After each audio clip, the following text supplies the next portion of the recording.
morning, church. Wow. Jeremy, that was fantastic. As a worship leader, I love it.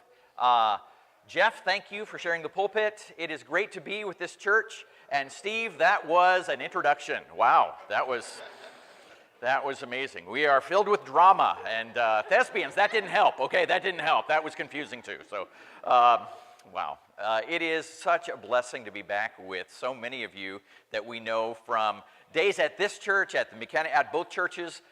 The very first seminar my wife and I ever did, marriage seminar, was right here at McKnight Road Church. It was just upstairs 25 years ago. I was working on my PhD at St. Louis University. Was part of the dissertation. Some of you are actually involved in that. Some of you go, oh my gosh, okay. You know, we've done hundreds since then, and what a blessing to be with so many of you guys. Yesterday, I just wrote down some of the people. Oh, there's so many people that we're seeing that we know, and what a blessing. Steve and Susan, Dale and Leslie, Dave and Amy were at the seminar, Marion and Jeff, Don and Debbie, Jim and Freddie, Leon and Melanie, Steve and Gwen, and just so many of you. This is just awesome. This is just awesome.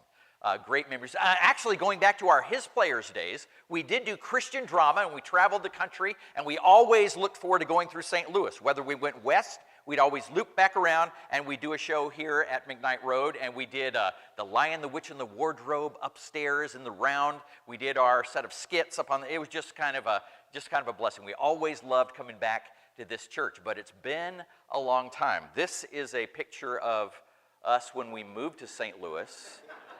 On the left, and that's our daughter Katie, and then on the right there's myself with Katie in red, Sammy in blue. So for those of you that know us, I think that's kind of fun. This is us at Sam's wedding. This was 2 weeks after the Joplin tornado. Did anybody hear of a Joplin tornado that took place? Okay, and you guys actually sent help and people, and it was just kind of amazing. Her wedding was planned for 2 weeks after the tornado. We almost canceled it, but we were just working 18 hours a day trying to help people, and the church was amazing.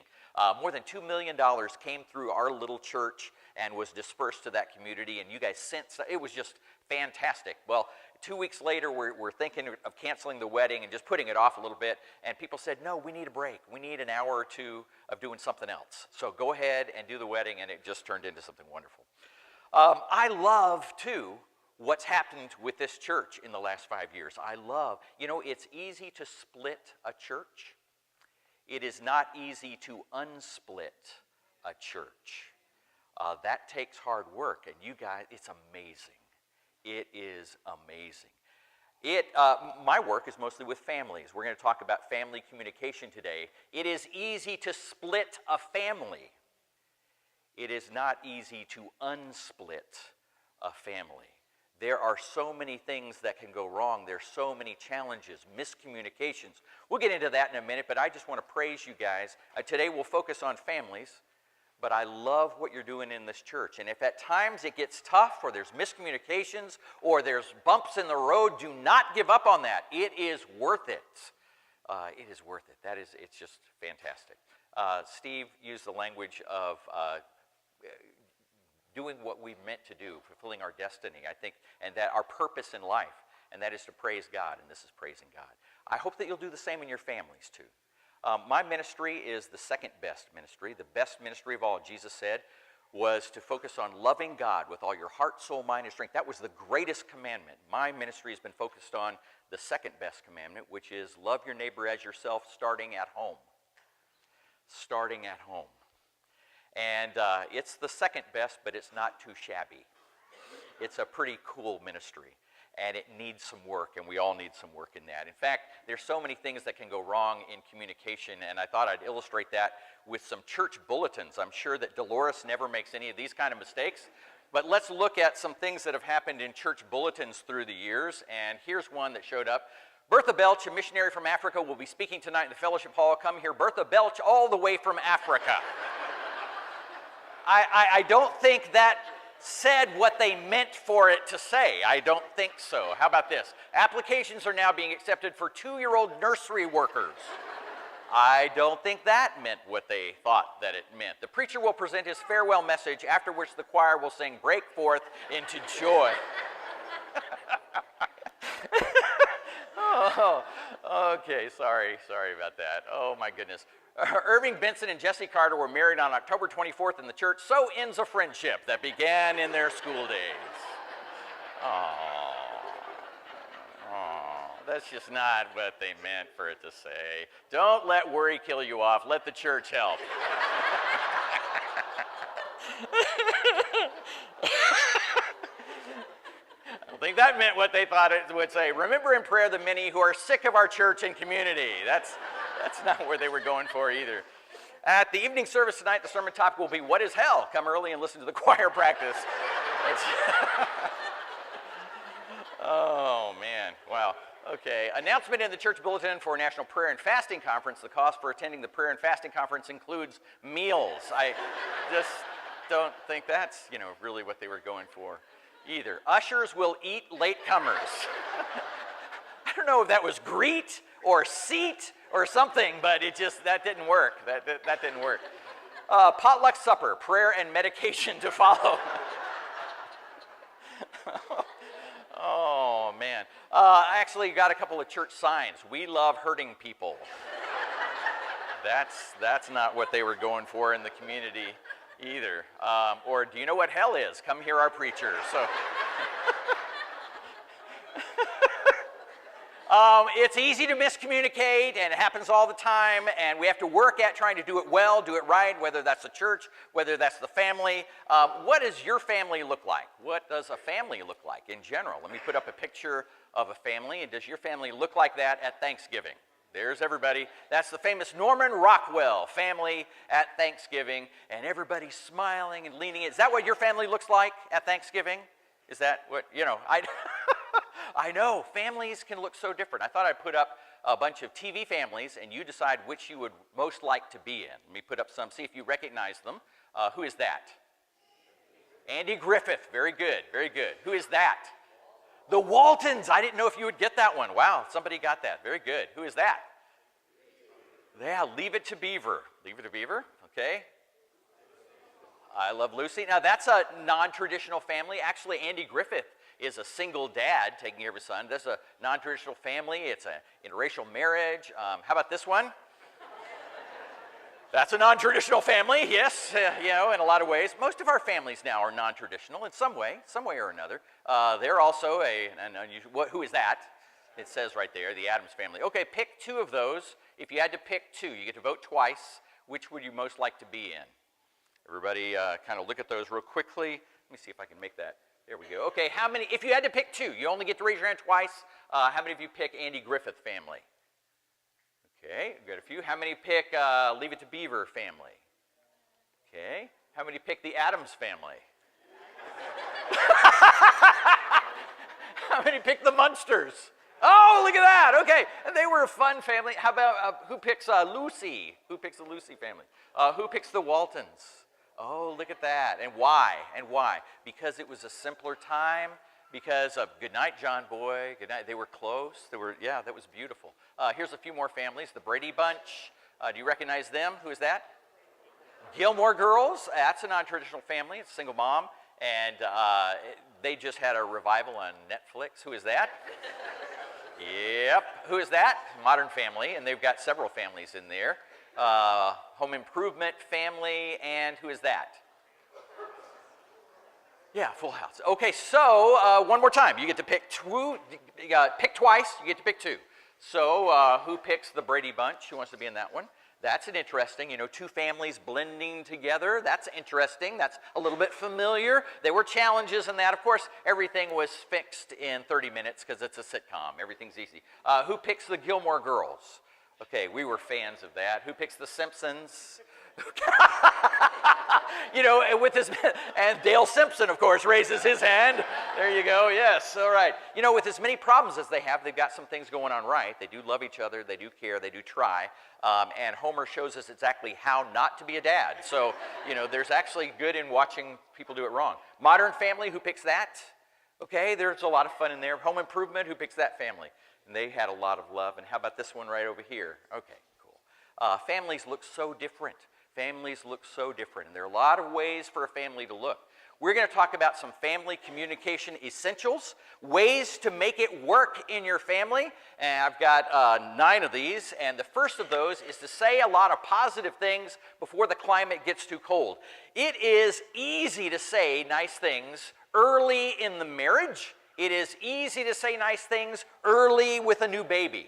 But it gets harder as time goes on. As time goes on, that little kid gets older and more ornery, and it's harder to say all the... And sometimes your marriage gets older, and it gets more ornery. And sometimes it's a little harder to say. People don't say as many of those nice things. It is so important. As a marriage counselor, you look around and you see so many families that just have quit saying there's a lot of kind things that go through your head. A lot of times that somebody does something you appreciate. A lot of times somebody does something you admire, and yet we seldom say it. We're going to pause just for a second. You've got 30 seconds. Turn to somebody close to you and say something nice to them. Just say something nice. Would you please do that? Okay, I hate to interrupt that. That's good stuff. That is good stuff. Okay. Even though you know I ask you to do it, and so you're under pressure to do it, to say something nice, it still feels nice to have somebody say something nice to you. Even though you know they were told to do it, that doesn't matter. It still feels nice. Go ahead and make sure in your family, you discipline yourself to try and say more of the positive things that run through your mind. It changes the climate. It can, little by little. You say those are little things? Yeah. Little by little, it can change the tone of a family, and it can change everything. Number 2 is to say negative things, but to say them as kindly as you can. Ephesians 4:15 says, speak the truth in love. You always want it to be truth, but you want it to be love. And there are a lot of nice Christian people that just, they go through a build and blow cycle is what I call it. It's, they try to deal with stuff, something bugs them. And some of you are nice Christian church people, okay? I can tell. I'm just kind of looking around the room. I see some of you. There you are. Okay, you nice Christian church people. And something bugs you, and you just think, I'm bigger than that. I'm going to let it go. It's not going to bother me anymore. Let it go. There you go. And then, a little time goes by, something happens again. It goes up to here. It's like, oh, that bugged me. Okay, but you know what? I'm going to pray about it, and there you go. I'm just going to smile, and I'm going to have a positive attitude, and it's all going to go away, and it's going to be fine. There you go. And then up to here. And it's a little harder, and you go, okay, wait. In fact, I had a preacher friend of mine who came to me, and he said, I have to get mad enough with my wife before I bring things up.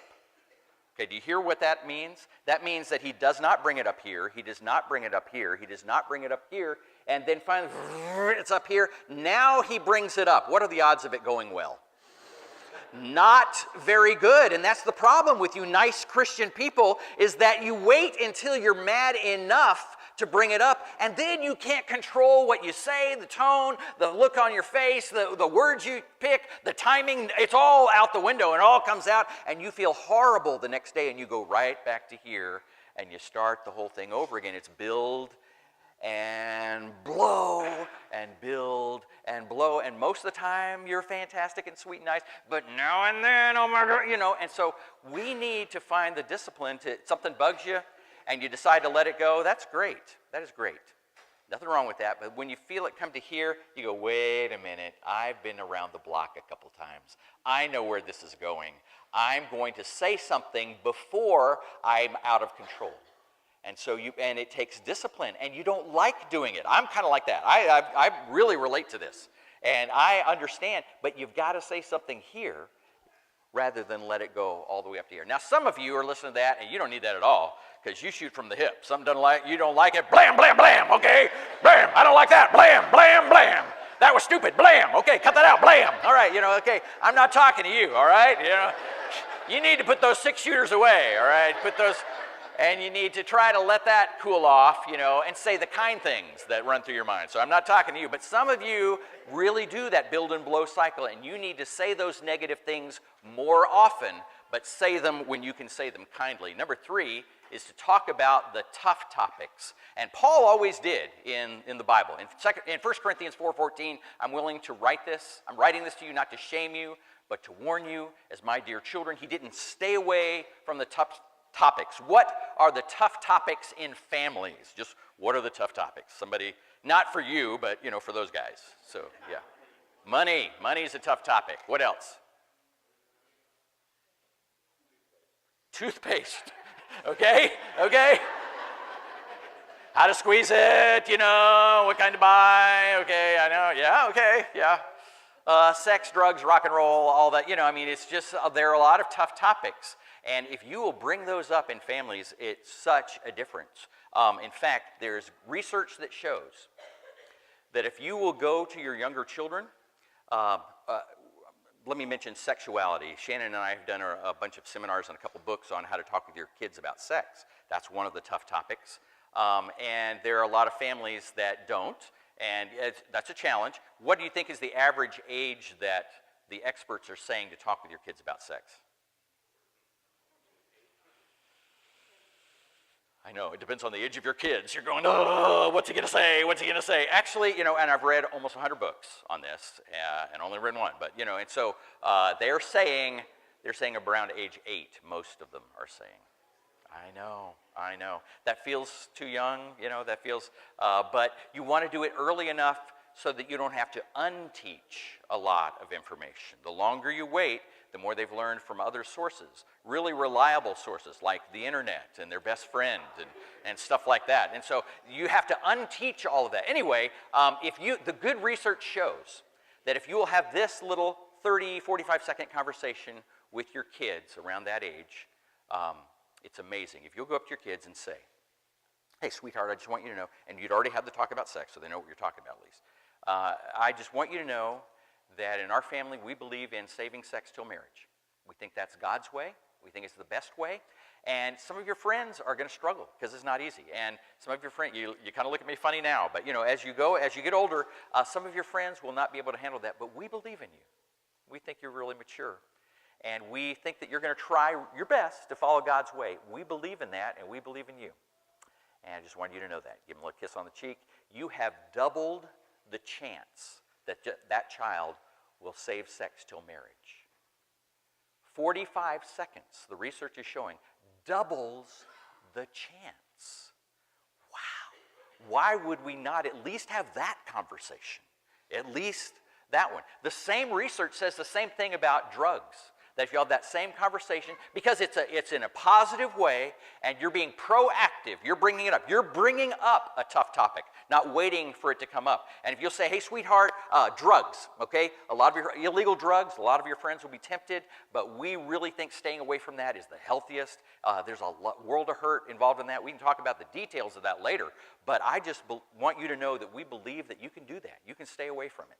And some of your friends will tempt you and they'll challenge you, but I believe in you. And there's a smile on your face. You're showing confidence in you would double the chance they'll stay away from drugs. We heard that research, and every time something would come up on TV or whatever, I'd say, hey, Katie, hey, Sam. They'd say, what, Dad? Don't do drugs. They'd say, okay. And it's just kind of like, oh, okay. We'd have those little conversations, along the way. There's a commercial that's on that talks about you talking to your kids about drugs, and it has these two teenage kids, a girl and a guy, sitting on a couch, and the parents come in with sock puppets on their hands and a beatbox. And they're going, don't do drugs with these sock puppets. And the kids are sitting there like, it's like the worst moment in their life. And then at the bottom of the commercial, it says, even this is better than nothing. And it's true.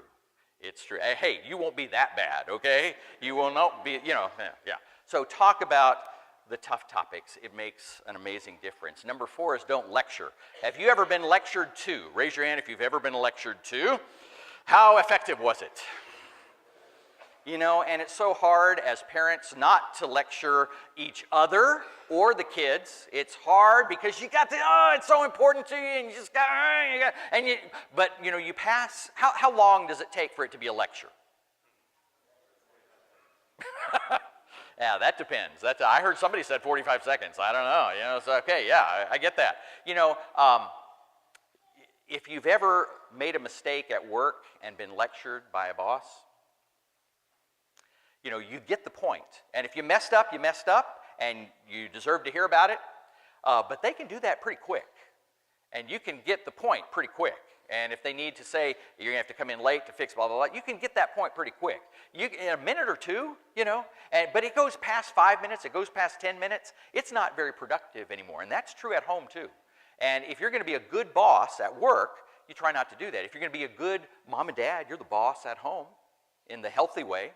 And if you're going to be a good boss at home, that just doesn't really help. Number 5, learn to speak some of each other's language. I love what Paul said in 1 Corinthians 9. I've become all things to all people, so by all possible means I might save some. I think the most beautiful thing in the world is when people in a family are very different, but they on purpose try to speak some of each other's language. A dad that cares about football, but his kids play soccer, so he learns to speak a little soccer, okay? And that's not his favorite thing, but he learns to speak that because that's his kids. Or the wife whose husband loves NASCAR, she learns to speak a little NASCAR. The husband who learns to speak a little Broadway theater. If you can learn to speak, you don't have to be fluent, okay? But just learn to speak a little of each other's language. It makes a big difference. Number 6 is to give healthy, appropriate touch. I work with an all-pro dad group, so every month I go in on the first Wednesday of the month to a local elementary school, and we have All-Pro Dad Day. And they have breakfast, and all the dads can bring their kids. We have about 100 that come every time in the big gym. It's all set up, and donuts and chocolate milk and all that kind of stuff. And it's amazing. It's amazing. And this is just, secular, which from wherever. And some of those families are rocking on all cylinders, and some of those families are not doing almost anything positive. And one of the things we always do is a thumb war. So we do a thumb war with dads and the kids. And you know what a thumb war is? You kind of grasp fingers together and you go 1, 2, 3, 4, I declare a thumb war starting now. Let's actually do a thumb war, okay? Find a buddy, just find a friend, okay? Find a friend. You kind of grab fingers like this. Grab fingers like this. Okay, this is cool. This is cool. Okay, and all together, we'll say it all together. Ready? 1, 2, 3, 4. I declare a thumb war starting now. And then you go and you try to pin the other guys. You okay? Okay. Okay, let me make my point, and raise your hand if you won. Raise your hand if you won. Raise your hand if you let the other person win. Okay, I know. Okay, good. Okay, what's fantastic about that, and some of you are going, oh my God, and some of you did not do. That's okay. I'm sorry. We're in church service, but one of the most powerful things. There are families that do a lot of touch. There are families that do not. There are moms or dads that were raised in a family where you didn't get much touch, and you go, I'm not as comfortable with that. Get over it. Get over it. Your kids need it. Your kids need it. You find a way, whether that's a thumb war, or even if that's just patting them on the back. But if you can pull their hair or punch them on the, it's just, as long as it's healthy, it's appropriate. Kids need, families need healthy, appropriate touch. They just do. The studies are amazing. They are overwhelming to show the difference it makes in planting caring, in planting ownership in a positive way, in planting self-esteem. We just need that. We're wired that way. And this is a neat church. It's a handshake and hugging kind of church, and that's awesome. And a lot of people get some of that there and don't get it at home. We need to do that in the healthy way at home. Number 7 is laugh together. Family photos, oh my goodness, and I could have put up a lot of really awkward family photos, but that one was bad enough. Ecclesiastes says there's a time to weep and a time to laugh, a time to mourn and a time to dance. There is a time for laughing, there is a time for dancing, and in your family, you need to have some fun, you need to lighten up and tell some jokes. Sammy and I were going to, let's see, I think she was maybe 25. We were going to somebody else's wedding. We'd been at a seminar, so we got in late. We were 10 minutes late. We snuck into the back and sat down, and it was a friend of ours who was marrying his son and his bride, and he was up front, and he was the couple was standing up here, and he was standing down here doing the lesson, and at one point and we're sitting in the back, and we're just enjoying it. It's a really beautiful wedding. And he says, and now I would like to end with a traditional American Indian poem.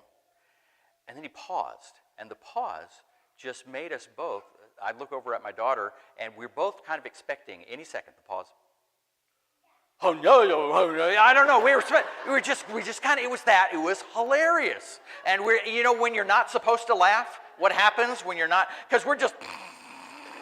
And there's people all around us, and we're trying so hard not to, but it's so important to find the right ways with your family to be able to laugh together. Number 8 is to listen to each other. And some of you say, I listen all the time. And and somebody's talking to you, say, I'm listening. Go ahead. I am. What do you mean? I'm listening. The point of listening, if you're going to do it right, if you're going to do it well, is to have the other person feel listened to. If you just listen for content, you may be able to get content. Maybe miss a little, but you can do that. But if that person's going to feel listened to, at least some of the time, you put that away and say, what was that? Okay, what? And you help them feel listened to. Wow. I took a graduate class in my PhD program on listening. It was listening 749, okay? A whole graduate class. And we had to get people's permission and have conversations with them and tape record them with us trying to talk as little as we could and just listen. And we got points off the more we talked, okay? And I made some of the best friends I've ever had that semester. Why? Because I listened to people, and people crave that and need that, and we all need that. Listen. The last point I've got is to be willing to admit you're not perfect and apologize. That puppy is sorry, isn't he? He diddled on the carpet or something, and he tore it up, and he is saying sorry. Why do people not say apologies? We were talking about this yesterday at the marriage seminar, and there are a lot of reasons. And the crowd, was quickly raising their hand and giving us reasons why other people would not want to apologize. And so they're saying, one of those is, I think I'm not wrong. And one of those is, I'm afraid that people's estimation of me will go down if I admit a mistake. Okay? Have you ever had a boss that made a mistake and blamed everyone else? It's his fault, and if they'd just done that, and if it had just come in, or have you ever had a boss that owned a mistake and said, guys, that one's on me, I blew it? Did your opinion of that person go up or down? Oh my goodness, yes, your opinion of that person goes up. If you make a mistake, even with your kids, Dad, with your kids, you make a mistake, and you say, that was my mistake. I should not have yelled at you like that. You were in the wrong, but I was in the wrong for the way I handled it. You will not go down in their estimation. You will go up because you're standing on that. You're owning that. It's amazing what a difference that can make. So we're actually going to practice right now, and everybody that's perfect is exempt. So you may just take a quick little 2-minute nap. We're going to start with men.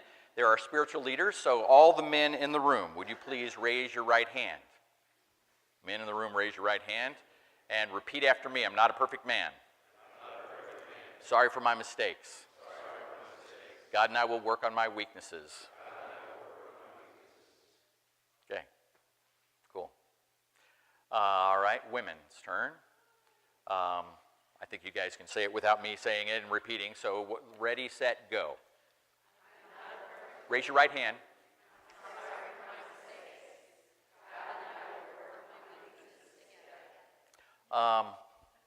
Okay. Shannon was telling some people earlier that at one of our early seminars, we did a family seminar. So we had whole families there. And we did this in little family groups. So we had mom, dad, the kids, and in little circles. And we thought it was kind of cheesy. We thought, it's kind of, but they'll remember it. It's kind of silly. We're saying, I'm sorry for, I'm not perfect, blah, blah, blah. And it's kind of a cheesy little exercise. But maybe it'll drive it home and people will remember it. We looked around the room, and there were little circled up family units weeping. There were tears all over the place. Totally unexpected, because a lot of those families had never heard Dad say he was wrong about anything. And some of those families had never heard Mom say she was wrong about anything. And it was amazing, totally unexpected by us, but amazing. This is powerful. If you mean that, it's powerful. Let's take a look at all of those points together. So if you're going to have the family that's communicating the way it could, you would say the positive, say negative only kindly and in love, talk about the tough topics, speak each other's language, avoid lecturing, healthy, appropriate touch, laugh together, listen, and admit mistakes and be willing to apologize. Now, in one sense, who wants to live in that family? Who wants to live in that family? Raise your hand. Okay. I do. I want to live. But it also sounds kind of exhausting, and it sounds a little impossible. It's like, is that possible? No, that's not possible with your own power. That is not possible. But it is possible with God's power. And in fact, those are things you can't do that whole list on your own. But if you will make a request, that's why it's called the fruit of the Spirit. That it's not something that you can do, love, joy, peace, patience, kind. You can't do that by gritting your teeth and saying, today, I'm going to be more loving and joyful and peaceful. I'm just going to, you cannot do that. But you ask God for that, and that comes as a gift by request. It doesn't come unless you ask for it. But why don't we ask for that right now? I'm going to pray, and I'm going to ask that blessing on all of our families here. And if you will pray in your heart with me, then I believe that God will do things you cannot do on your own, in your families and in your church family. Let's all bow, and then we'll sing together. Our Lord God, we come to you right now, and all of us have families. We all have people that are closest to us, and that looks different for all of us. But all of those are imperfect in different ways. And we surrender all of that to you. Lord, we want our families and the communication there and this church family, we want that to be everything it can be, everything you dream it can be. And we know we can't do that on our own. So right now we are asking you, humbly coming to you and asking for the fruit of your Spirit. We're asking that you help our families have more love and more patience, more peace, more kindness, more gentleness, more self-control. Lord, we surrender our families to you. And we know our imperfections. We know them so well. And sometimes we come to church and we smile and put on a good face, but things are struggling at home. Right now, we lift all of that up to you. You know all of that. And what's going right and what's going wrong and the brokenness. And with a group this big, there are some hurts. There are some real hurts. There are some deep hurts. And the kind of stuff that Band-Aids won't fix. So I ask for blessing for openness, just enough openness, with loving, caring people. I know there's a marriage mentoring ministry at this church. I know there are loving, caring elders and elders' wives, and there are trustworthy people. There's a beautiful Christian counseling center in this city. I just ask that you put us in touch with people that can make a difference, that can speak into our lives in beautiful, positive, powerful ways. And I ask that you start right now in our hearts with your Spirit. We surrender that to you in the name of Jesus Christ.